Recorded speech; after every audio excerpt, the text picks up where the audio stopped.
Subscribe channel Truth.id dan aktifkan lonceng notifikasi untuk mendapatkan informasi seputar live streaming dan video khotbah terbaru. Posisi tombol subscribe berada di kanan atas channel kami dan jangan lupa nyalakan loncengnya. Shalom saudara sekalian, salam sejahtera dalam kasih Tuhan kita Yesus Kristus. Kita mengikuti acara yang kita nantikan, yang diberkati Tuhan, wanita surgawi. Mari kita berdoa. Bapa, taruh perkataanmu di mulut saya ini, agar kebenaranmu lah, hanya kebenaranmu lah yang kami dengar. Di dalam nama Yesus Kristus Bapa, kami bersyukur, kami berdoa. Amin. Saudaraku sekalian, pasti kita semua rindu menjadi orang-orang yang mengalami hidup yang baru, ya, hidup yang dibaharui. Pasti kita merindukan itu. Tetapi pernahkah saudara jujur mengakui bahwa ternyata hidup yang dibaharui terus-menerus tidak berlangsung? Coba renungkan saudaraku. Banyak saudara yang tidak mengalami pembaharuan hidup secara signifikan. Ya, tetapi banyak orang tidak peduli hidupnya tidak dibaharui. Hidup ini sebuah organisme, artinya entitas yang hidup, yang harus mengalami revolusi terus-menerus. Paenosan, jadi terus-menerus mengalami pembaharuan. Tetapi banyak orang tidak peduli apakah dia mengalami pembaharuan atau tidak. Lebih peduli dengan jumlah uang depositonya, sedikit-sedikit lihat saldo uang melalui gadgetnya. Sudah lihat, masih lihat lagi. Sudah jelas tidak ada pemasukan, masih lihat lagi. Ya, persis seperti anak kecil, saudara. Nah, saudara-saudaraku, orang lebih peduli dengan perubahan jumlah uang, perubahan bisnisnya untuk mengalami kemajuan, tetapi tidak serius memperhatikan pembaharuan hidup. Pembaharuan hidup kita ini harus terus berlangsung atau terjadi sampai benar-benar mengalami kematian daging. Sampai pada tingkat kematian daging kita menjadi manusia baru. Yohanes 12 ayat 24 mengatakan, Aku berkata kepadamu, sesungguhnya jikalau biji gandum tidak jatuh ke dalam tanah dan mati, ia tetap satu biji saja. Tetapi jika ia mati, ia akan menghasilkan banyak buah. Biji gandum tidak jatuh ke dalam tanah dan mati. Ia tetap satu. Tapi jika ia mati, ia akan menghasilkan banyak buah. Hidup yang dibaharui oleh Tuhan, ya, tentu respon setiap individu. Kalau tidak ada respon, ya tidak ada pembaharuan, saudara. Harus ada respon dalam setiap individu. Dari respon orang tersebut, saudara, maka terjadi pembaharuan dari respon tersebut. Artinya mau menyediakan waktu mendengar firman, pergi ke gereja, berdoa, ya, tidak lagi nonton yang tidak perlu ditonton, jangan nonton apa yang tidak perlu ditonton, jangan bergaul dengan orang-orang yang tidak takut akan Tuhan yang mengotori pikiran kita, ya. Harus merespon pembentukan Tuhan. Maka orang mengalami kematian daging. Manusia lama kita itu akan mati. Dosa-dosa yang dulu kita lakukan, kita sukai, kita nikmati, tidak lagi kita nikmati, ya. Ada orang yang suka marah dan marahnya itu dinikmati. Dia menikmati kemarahan. Ya. Luar biasa ya manusia itu. Dosa kok dinikmati, ya.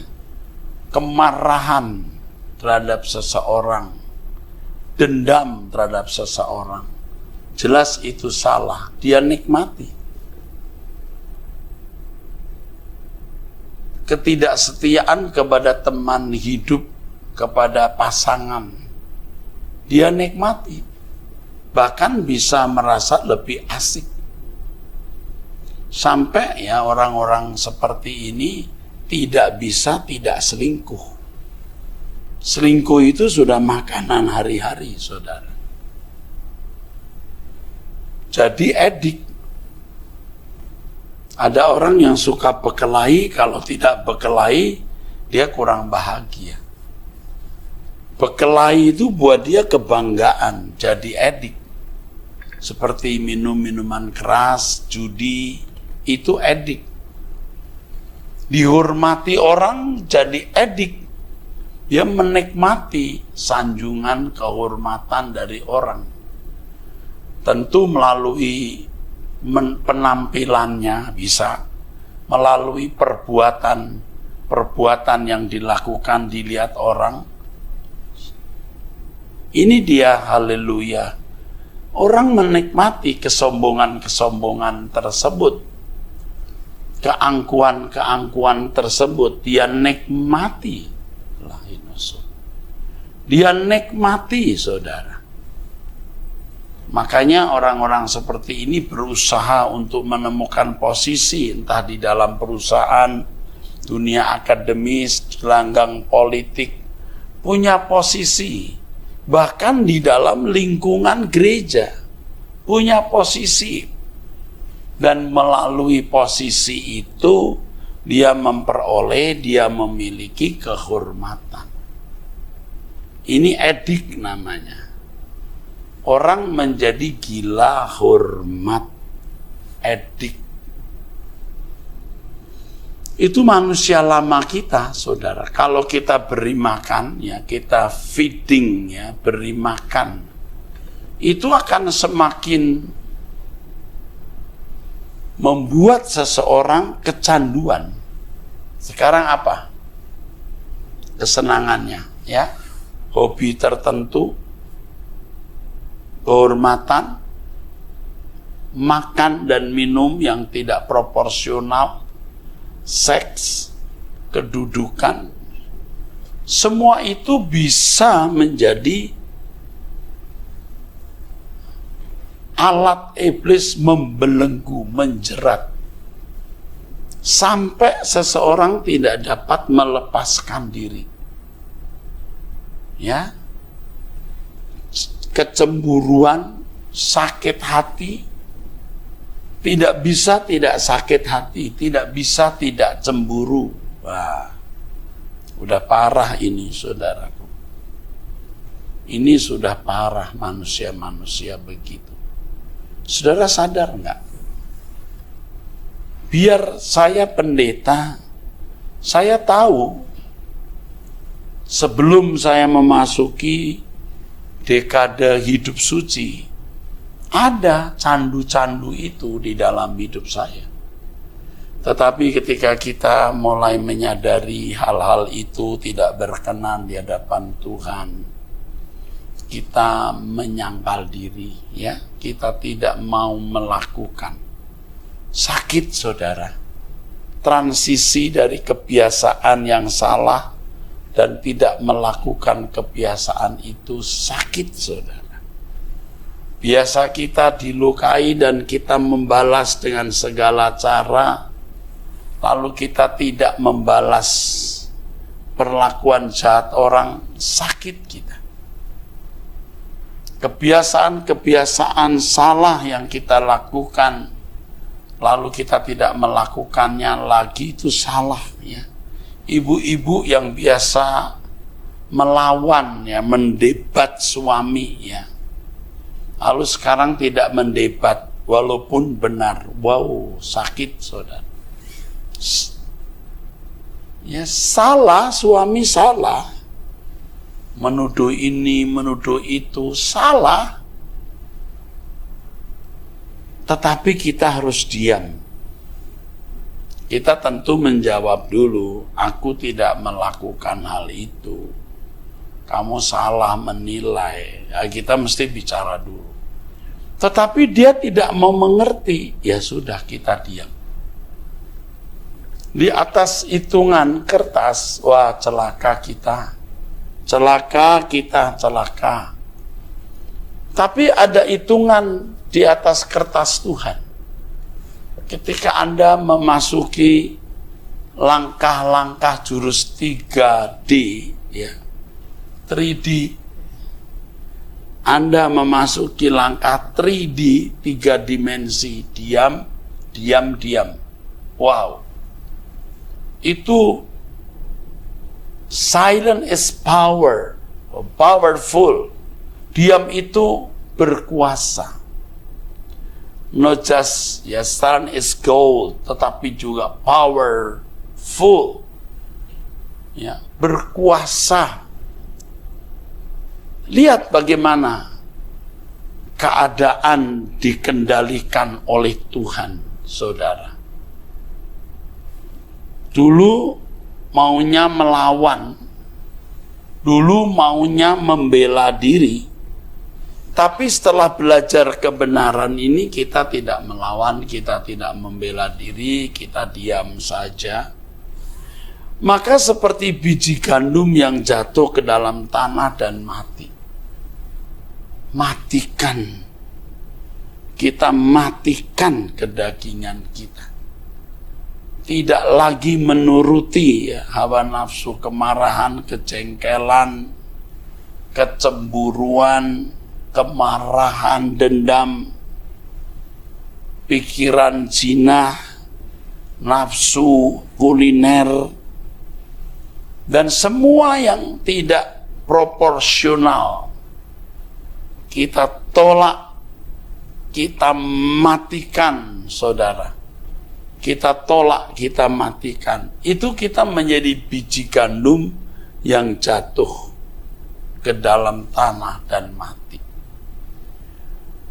Proses menjadi mati ini, terminally ill, mati total, saudara. Ini nggak mudah. Banyak orang belum mati merasa diri sudah mati. Baru setengah mati. Jangan-jangan seperempat mati. Kalau ada kesempatan berbuat dosa atau berbuat salah, manusia lamanya bangkit lagi, saudara. Bahaya, ya, bahaya. Ibu-ibu, saudara-saudara, bapak-bapak, ya. Jangan sampai kita memberi peluang, ya. Manusia lama kita hidup. Kelihatannya sudah padam, tapi masih berpotensi untuk menyala. Makanya ada istilah pemadam kebakaran tuh ya, pantang pulang sebelum padam ya.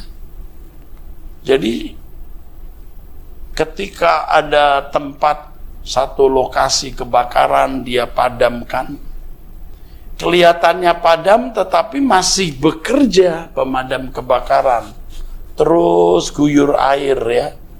Ya terus mengguyur air ke beberapa tempat lokasi tertentu. Kan sudah padam, Pak, kenapa masih diguyur terus? Oh ya, kelihatannya sudah padam, tapi di balik tumpukan ini ada api yang masih ya menyala. Ya masih memerah di bawah tumpukan kayu. Wow, masih merah di bawah tumpukan kayu. dipadamkan agar totally padam, ya. Agar totally padam, ya. Terus diguyur sampai padam total, pantang pulang sebelum padam. Jadi pastikan bahwa manusia lama kita itu sudah padam, totally padam, matikan semua.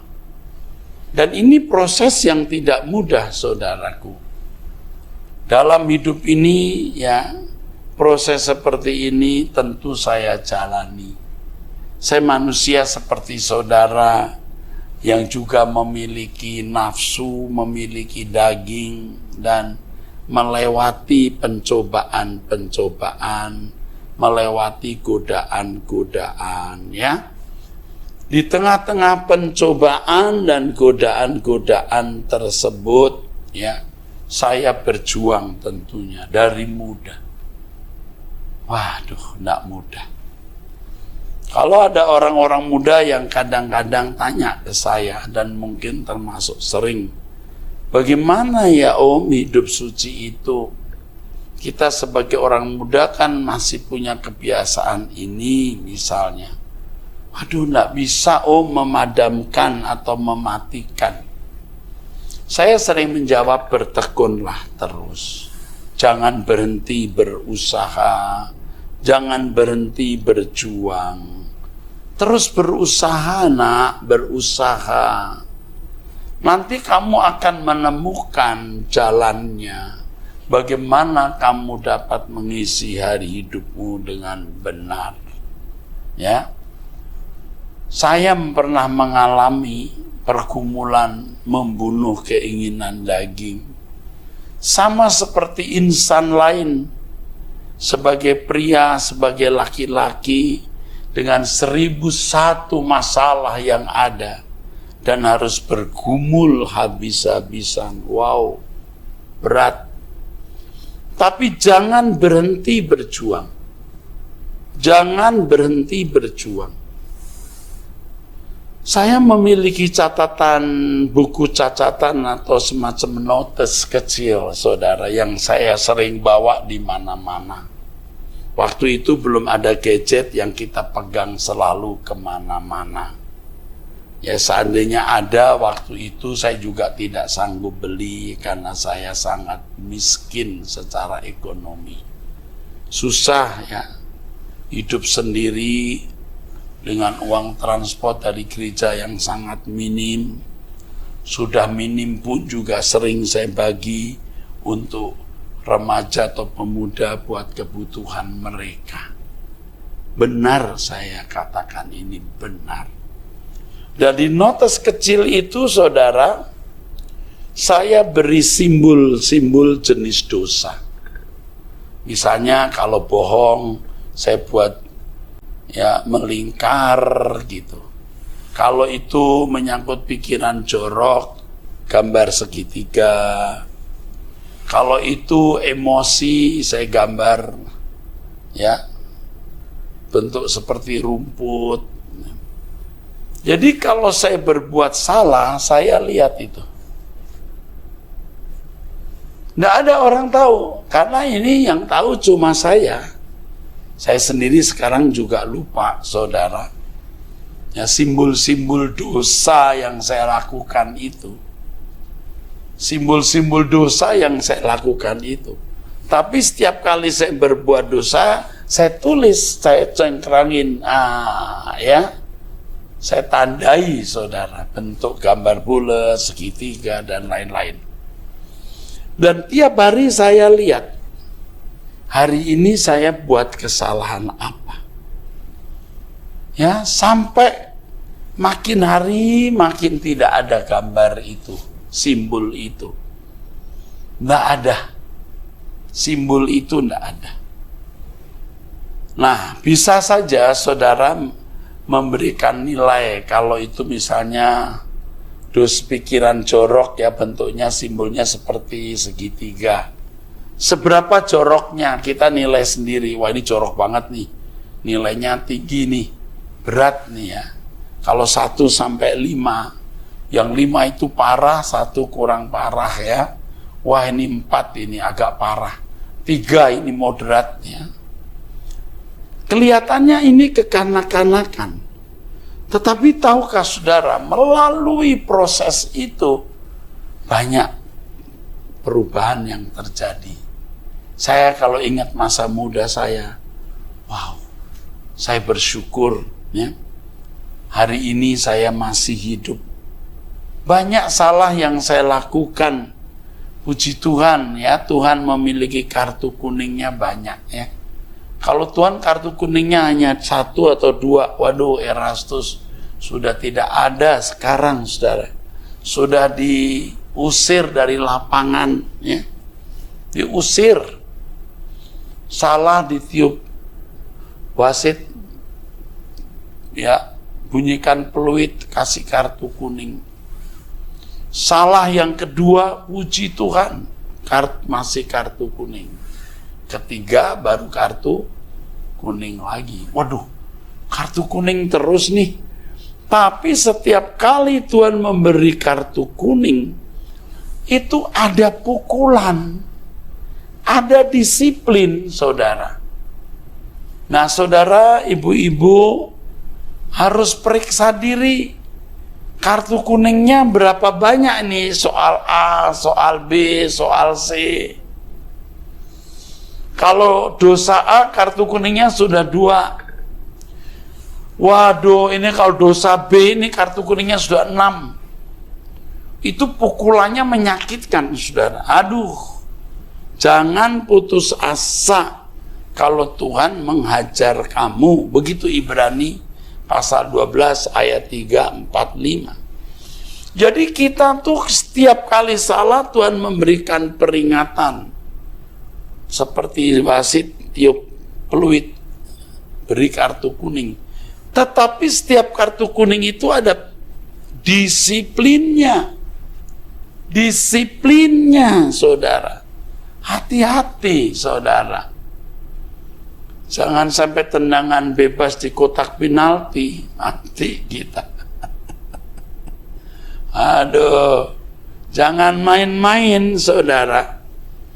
Jadi pelajaran yang mahal sekali, saudara. Oh, luar biasa berharga dan mahalnya ya. Pelajaran yang Tuhan berikan. Nah, dari proses kehidupan baru yang kita gumuli, pada sampai akhirnya manusia lama kita mati. Seperti biji gandum. Waduh, indah loh. Kalau sudah seperti biji gandum mati, manusia lama kita mati, wow. Baru kita dapat menghasilkan banyak buah. Jadi kalau kita mau berbuah, manusia lama kita harus dimatikan. Dan itu proses yang harus berlangsung. Manusia lama harus dimatikan, manusia baru kita hidup. Buah itu bisa 2 jenisnya, saudara. 1, buah itu bisa berupa perbuatan baik. Perbuatan baik kita, itu buahnya. Haleluya. Perbuatan baik kita itu buah. Puji Tuhan. Jadi dari perbuatan jahat ke perbuatan baik. Dan kalau kita sudah membiasakan diri berbuat baik, jadi irama. Kita tidak usah dipaksa-paksa buat berbuat baik.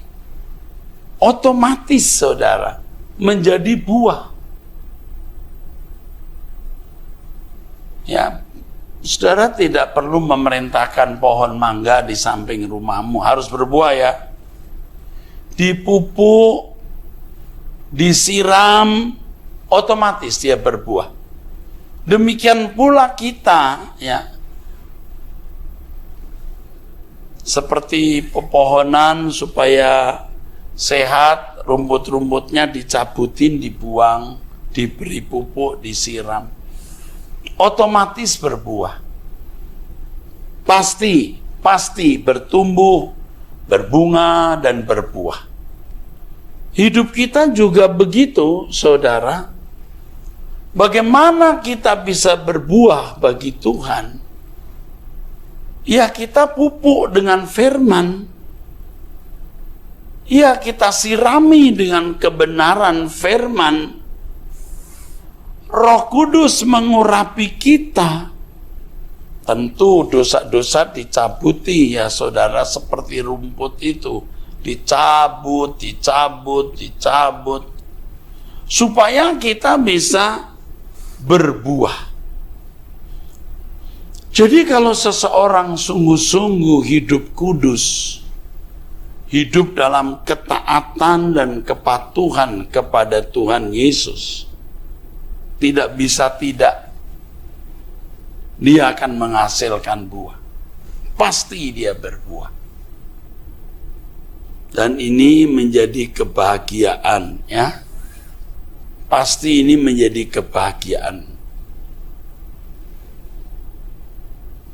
Kebahagiaan dari orang percaya. Jadi kalau biji gandum tetap hidup, belum mati, dia satu saja. Tapi kalau biji gandum jatuh ke tanah, maka ia menghasilkan banyak buah. Nah, Tuhan mengatakan ini ya di dalam Yohanes 12 ayat yang ke-23. Telah tiba saatnya anak manusia dimuliakan, artinya disalib. Aku berkata kepadamu, sesungguhnya jikalau biji gandum tidak jatuh ke dalam tanah dan mati, ia tetap satu biji saja. Tetapi jika ia mati, ia akan menghasilkan banyak buah. Barang siapa mencintai nyawanya, ia akan kehilangan nyawanya. Tetapi barang siapa tidak mencintai nyawanya, di dunia ini ia akan memeliharanya untuk hidup yang kekal.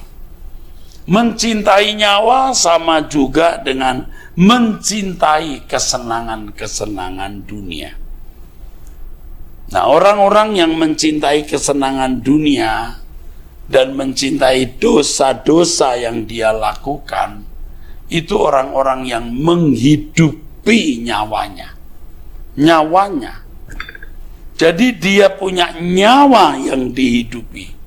Tapi kalau dia mematikan keinginan-keinginan duniawi, kehidupannya untuk menuruti kehendak Allah, dia menghidupkan Allah di dalam dirinya, dia menghidupkan Yesus di dalam dirinya, saudara.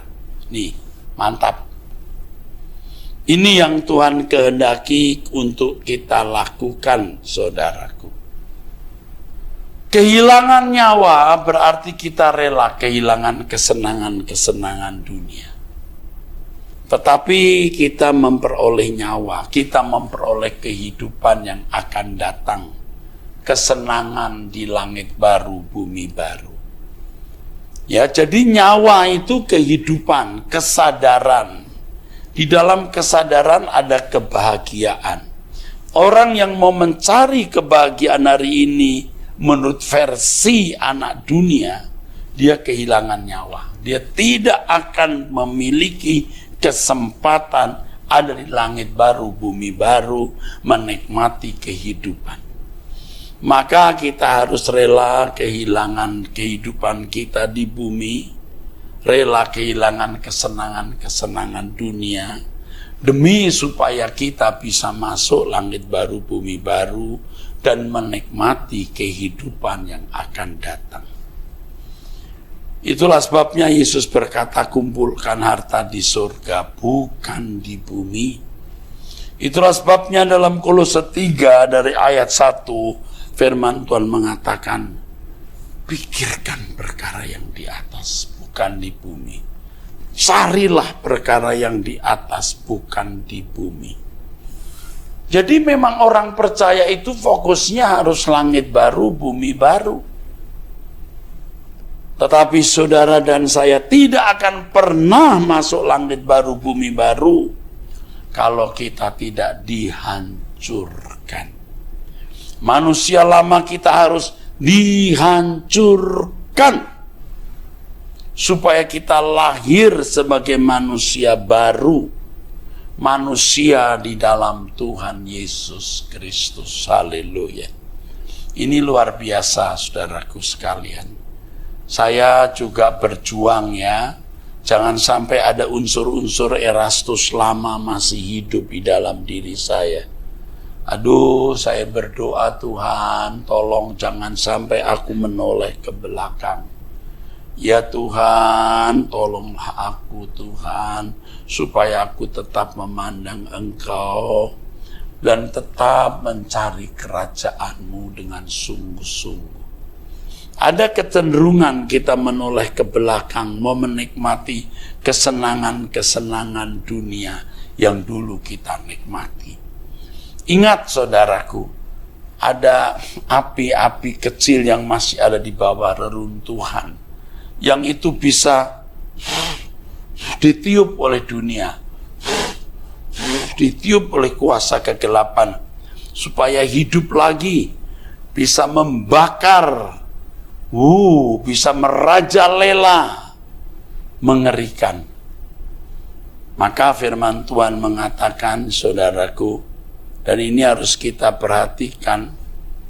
Firman Tuhan mengatakan supaya kita sungguh-sungguh merdeka. Ya, Galatia 5 ayat 1. Supaya kita sungguh-sungguh merdeka. Kristus telah memerdekakan kita. Karena itu berdirilah teguh dan jangan mau lagi dikenakan kuk perhambaan. Jangan lagi mau terikat oleh kuk perhambaan. Ya, oke saudara, saya kira itu pesan saya. Dalam nama Tuhan Yesus, pesan ini sungguh Tuhan yang kehendaki untuk saudara dengar. Kiranya Tuhan memberkati saudara-saudara sekalian. Ya, sebelum undur diri, saya ingatkan setiap hari kita doa pagi saudara, jam 5 waktu Indonesia Barat. Setiap pagi. Melalui Truth ID. Lewat Truth ID saudara buka sebelum jam 5 supaya tidak terlambat dan saudara akan mendengarkan firman yang memberkati saudara. Mari kita berdoa. Bapa, meteraikan firman-Mu di hati kami. Kami mau menjadi seperti biji gandum yang jatuh ke tanah dan mati supaya kami berbuah. Berbuah karakter ilahi dan memenangkan jiwa-jiwa bagi kerajaan surga. Terima kasih Bapa dalam nama Yesus Kristus. Amin. Sampai jumpa, Tuhan memberkati.